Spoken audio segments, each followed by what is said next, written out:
panda. I got broads in Atlanta, you know, licks in the band. Legacy. Well hello guys, welcome back to B expert. आज मैं आप लोगों के लिए एक बहुत ही ज़्यादा इम्पॉर्टेंट प्लस हेल्पफुल वीडियो लेके आई हूँ। आज की वीडियो में हम लोग बात करने वाले हैं कि कैसे अपने लंबे चौड़े नोट्स को, यानी कि 10-10 कॉपी भरे नोट्स को आप कुछ लिमिटेड पेपर्स में जो है फिनिश कर सकते हो। यानी कि अगर आपके पास इतने सारे नोट्स हैं तो आप उन्हें श्रिंक करके बस इतना सा कर दोगे। ये ट्रिक बहुत ही ज़्यादा हेल्पफुल है। जैसे मैं अपनी बहुत सारी वीडियोज़ में पहले बोल चुकी हूँ कि आप लोग जब भी आंसर्स देते हो, जब तक उन क्वेश्चंस में वर्ड लिमिट मेंशन ना हो तब तक आपके लिए बेस्ट रहता है आप टू द पॉइंट आंसर लिखिए, ज़्यादा लंबी चौड़ी थ्योरीज ना लिखिए। इससे जो है दो फायदे होते हैं। एक तो आपका स्पेस भी कम यूज़ होता है, प्लस जो टीचर्स है उसे डायरेक्टली वो पॉइंट्स दिख जाते हैं जिसे जो मैंडेटरी होते हैं उस आंसर्स के लिए। सेम थिंग मैंने बहुत सारी वीडियोज़ में ये भी बोला है कि जब भी आप किसी इंटरव्यू को फेस करते हैं तो आप लोगों को अपने वर्ड लिमिट पर बहुत ज़्यादा ध्यान देना होता है। वो जो इंटरव्यू वाला इंसान है जो आपका इंटरव्यू कंडक्ट कर रहा है, वो दिन में हज़ारों इंटरव्यू लेने वाला है, तो उसके पास इतना ज़्यादा टाइम नहीं होता कि वो आपकी लंबी चौड़ी थ्योरीज सुन सके। अब जो बहुत सारे जो लोग थे उनको ये प्रॉब्लम फेस हो रही थी कि अब हम लोगों ने जब बहुत सारी चीज़ें थ्योरी में याद की हैं लंबी चौड़े पैराग्राफ पढ़कर, तो हम अपने जो आंसर्स हैं उनको लिमिटेड कैसे रख सकते हैं। एक ये भी बहुत बड़ी प्रॉब्लम आती है कि हम लोगों को समझ नहीं आता कि जो 20 लाइन का हमने एक आंसर तैयार किया है, उसमें से हमने उसे बुकली लैंग्वेज में as it is bookish language में रट लिया है। इट्स गुड अगर आप लोगों ने रट लिया है, मार्क्स नंबर तो आपको फिर भी मिल ही जाएंगे। बट इस चीज़ को आप लोगों को हमेशा ध्यान रखना है कि जब आप ना एक लंबा चौड़ा पैराग्राफ लिखते हो, या तो भाई उसके इंपॉर्टेंट पॉइंट्स हाईलाइट कर लीजिए, ठीक है, बट आई डोंट थिंक कि एग्जाम में उतना टाइम बचता है हम लोगों के पास कि जो हमें वो इंपॉर्टेंट पॉइंट्स ना हाईलाइट कर सके। ठीक है, अगर पेपर बहुत ज़्यादा लेंदी है तो it's not possible at all. दूसरी बात आ जाती है इंटरव्यू फेस करते वक्त। हम लोगों ने जो याद किया था हम धड़ाधड़ उसे ना रट्टू तोता की तरह जो है इंटरव्यूअर के सामने बोल देते हैं, इससे हमारा एक गलत इंप्रेशन पड़ता है। सो आज की इस वीडियो में मैं आप लोगों के साथ डिस्कस करने वाली हूँ कि कैसे आप अपने नोट्स को बिल्कुल मिनिमम रख सकते हैं, बिल्कुल छोटे छोटे नोट्स बना सकते हैं। इससे बहुत सारे फायदे होंगे। सबसे पहली बात तो आपको टू द पॉइंट बातें करनी आ जाएंगी। आपको टू द पॉइंट अगर कोई चीज़ याद होगी, जब तक आप लोगों के क्वेश्चन में वर्ड लिमिट नहीं होगी तब तक आपका काम बहुत अच्छे से चल जाएगा। और एक बात बहुत अच्छे से ध्यान रखना, हम लोग हैं इंडियंस, ठीक है, हमारे लिए बातें बनाना बहुत इजी होता है। तो इसी तरीके से अगर आपको किसी चीज़ का मतलब पता है ना, तो आप उसके पीछे पूरे पूरे 10 लाइन क्या 20 25 10 पेज भी भर सकते हो। ये बात बहुत ईजी है और हम लोग जानते हैं हम ऐसा कर सकते हैं। ठीक है।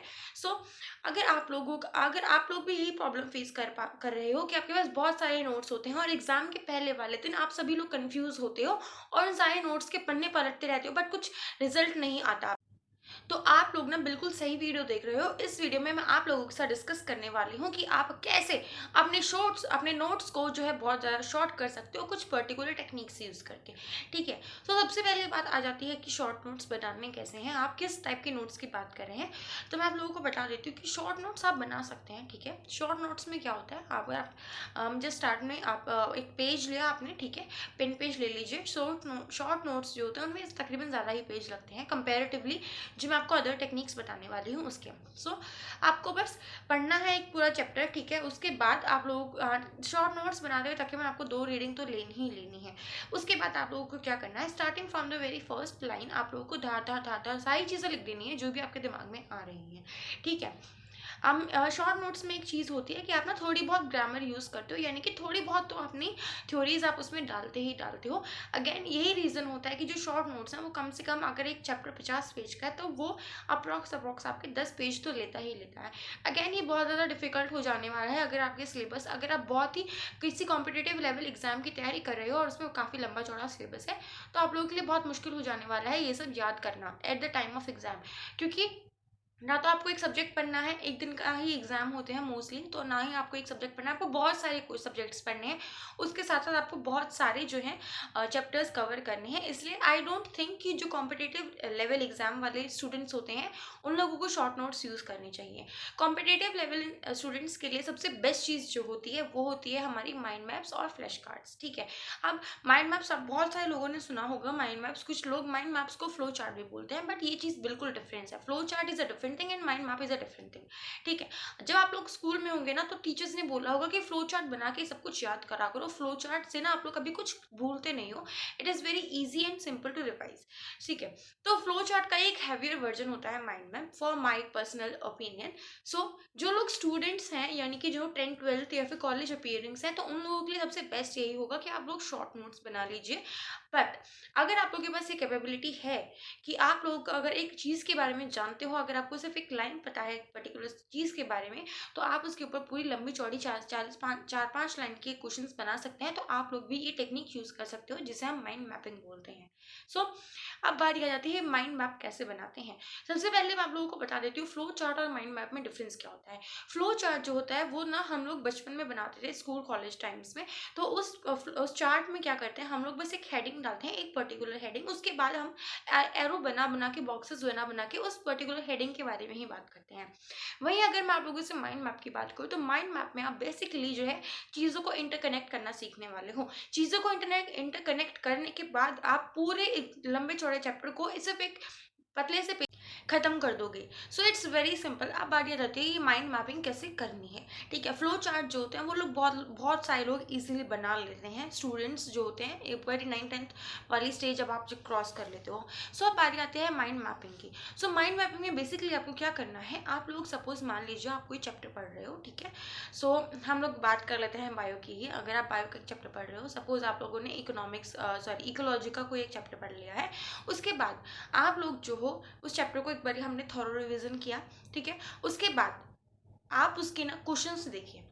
ठीक है, जो बैक में एक्सरसाइजेस में क्वेश्चन गिवन होते हैं, अगर आप 10th 12th वाले नहीं हो, बेसिकली आपको कॉम्पिटेटिव लेवल की एग्जामिनेशन की प्रिपरेशन करनी है, सपोज नीट की या फिर कोई और एग्जाम, तो आप लोग को क्या करना है, एक बार सारे क्वेश्चन देख लीजिए, प्लस उसके साथ साथ एक बार प्रीवियस ईयर्स जरूर उठा के देख लेना। जितने भी क्वेश्चन उसमें आ रखे हैं आप लोगों को एक आइडिया हो जाएगा कि किस टाइप के क्वेश्चन जो है पूछे जाते हैं और क्या क्या चीज़ इंपॉर्टेंट है। उसके बाद आप लोगों को क्या करना है, एक प्लेन शीट लेनी है। ठीक है, एक सिंगल प्लेन शीट पे जितना भी बड़ा चैप्टर हो वो मैं आप लोगों को कवर करना सिखा दूंगी। ठीक है, सो आपको एक सिंपल प्लेन शीट लेनी है। उसके बाद आप चैप्टर का नाम लिखने वाले हो, या तो एक साइड बीच में लिख लेना, बीच में ही लिखना, वो ज़्यादा अच्छा होता है। बहुत सारे लोग ऐसे होते हैं जो कॉर्नर्स में लिखते हैं, बट वो ना बहुत ज़्यादा हौच पौच हो जाता है क्योंकि लंबे लंबे एरोज जाते हैं ना। सो आप चैप्टर का नाम रख दोगे बीच में। उसके बाद जितने भी सब टॉपिक्स हैं उनके ना अलग अलग एरोज बना के साइड साइड में 4 5 बॉक्सेस बना दीजिए। उसके अलावा आपको क्या करना है, एक बात हमेशा ध्यान रखना, जो भी चैप्टर का नाम है वो एक पर्टिकुलर बॉक्स में होना चाहिए, एक शेप के बॉक्स में होना चाहिए। उसके बाद जो मेन टॉपिक्स हैं आप उनको एक बॉक्स में लिखने वाले हो। ठीक है, एक शेप के बॉक्स में, देन सब टॉपिक्स को एक शेप के बॉक्स में, ट्राइंगल्स बना लो, रेक्टेंगल्स, सर्कल्स, बबल्स बना लीजिए। जो बहुत सारे लोग होते हैं जो क्लाउड्स बनाते हैं, अच्छा खासा सुंदर सुंदर बनाना है आपको।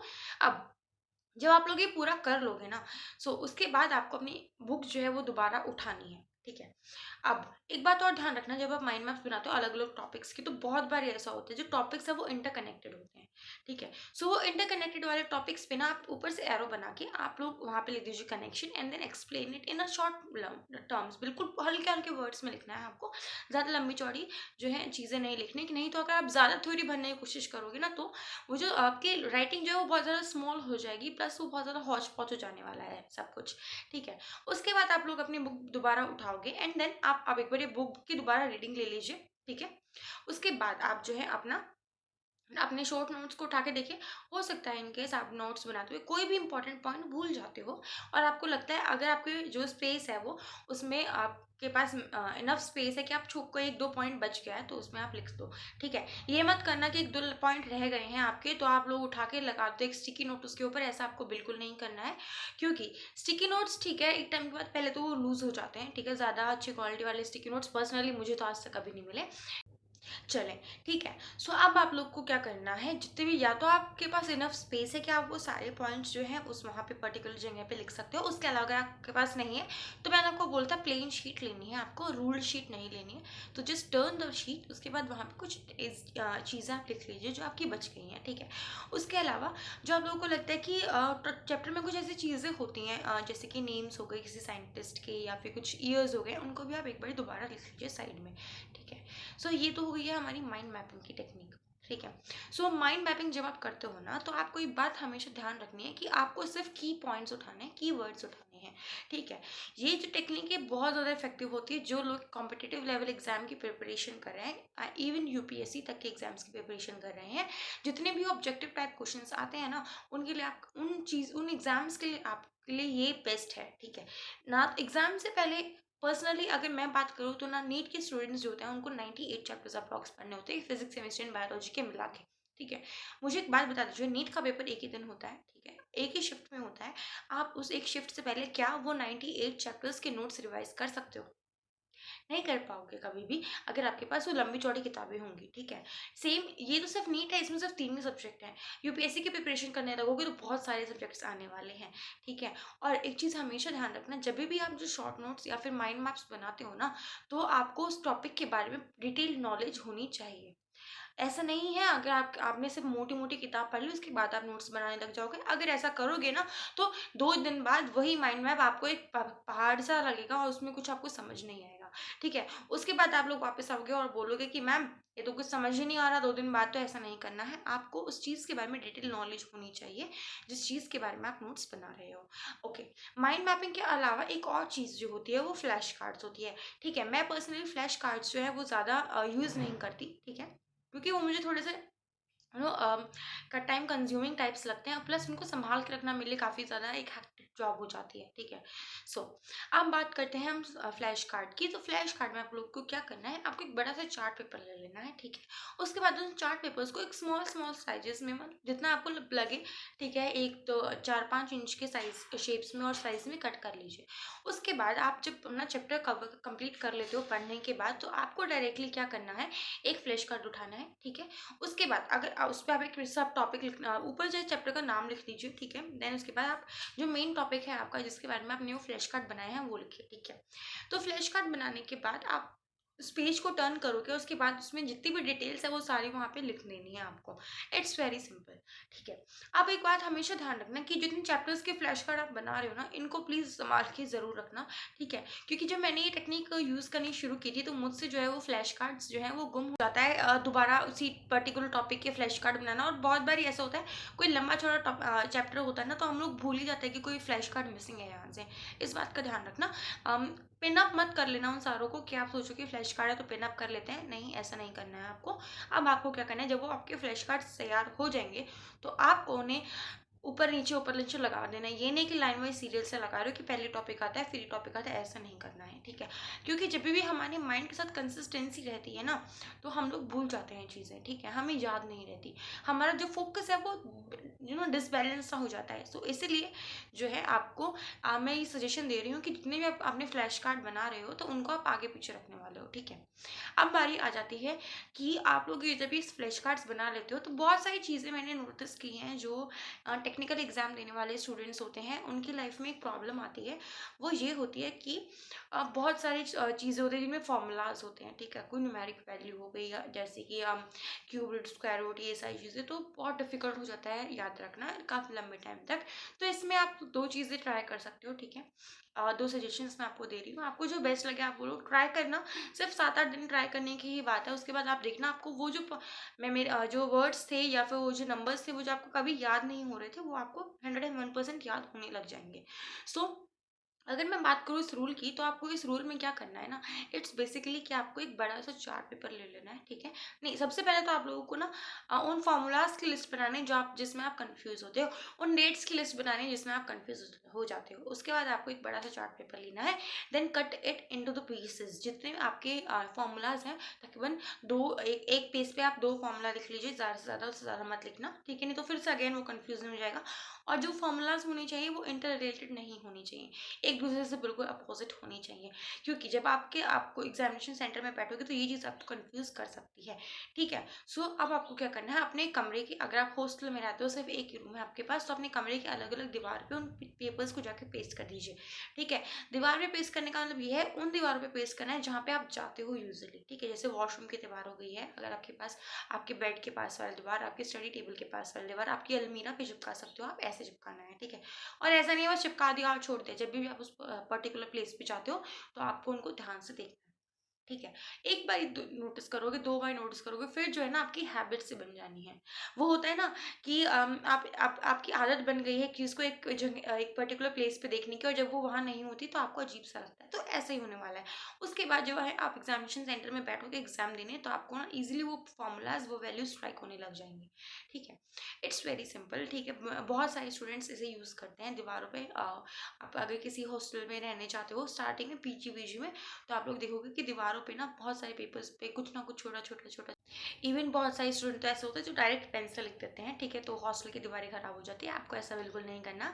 हाँ, इस चीज़ में आप स्टिकी नोट्स यूज़ कर सकते हो, या फिर सिंपली बस एक हल्की सी ग्लू लाइन लगा के आप उसे चिपका सकते हैं। उसके बाद बारी आ जाती है एक अगली ट्रिक की, जो पर्सनली मुझे भी किसी ने बताई थी। मैंने यूज़ करके नहीं देखी है, but it is very effective. जो मैंने इसके आउटपुट्स बहुत सारे देखे हैं, जिनको भी मैंने इसमें बताया है। आपको अगर कोई चीज़ याद नहीं होती, कोई वैल्यूज़ हैं, कोई डेट्स हैं, आपको याद नहीं होती है, तो सिंपली आपको क्या करना है ना, उस एक पेज पे वो सारी डेट्स लिख लेनी है। उसके बाद उसकी फ़ोटो क्लिक करके उसे बना लेना है अपना पास, अपना जो वॉलपेपर है वो। अब आप लोग सोचोगे वॉलपेपर क्यों? क्योंकि फ़ोन जो है आप बहुत बारी यूज़ करते हो, ठीक है? और हर बारी ना आपके सामने जब भी वो वॉलपेपर आएगा, तो आप लोग को ये समझ में आ जाने वाला है कि जो चीज़ आप बार-बार देखते हो ना, वो आपकी शॉर्ट टर्म मेमोरी से लॉन्ग टर्म मेमोरी में कन्वर्ट हो जाती है।